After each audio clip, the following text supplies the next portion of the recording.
حضرت ابو ہریرہ رضی اللہ تعالیٰ عنہ سے روایت ہے کہ نبی اکرم صلی اللہ علیہ وسلم نے فرمایا کہ رمضان شریف کے متعلق میری امت کو خاص طور پر 5 چیزیں دی گئی ہیں جو پہلی امتوں کو نہیں ملی۔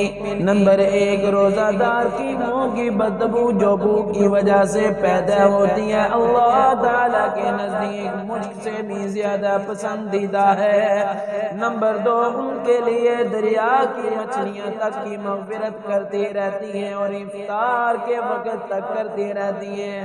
نمبر 3، جنت ہر روز ان کے لیے سجائی جاتی ہے۔ پھر حق تعالی جانو فرماتے ہیں کہ قریب ہے کہ میرے بندے دنیا کی تکالیفیں، دنیا کی مشقتیں اپنے اوپر سے پھینک کر تیری طرف آئیں گے۔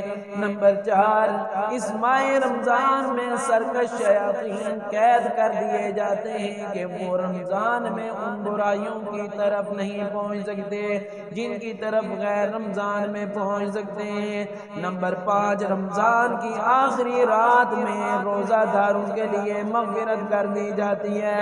صحابہ نے عرض کیا کہ کیا یہ شب مغفرت شب قدر ہے؟ فرمایا نہیں، بلکہ دستور یہ ہے کہ مزدور کو کام ختم ہونے پر اس کی مزدوری دے دی جاتی ہے۔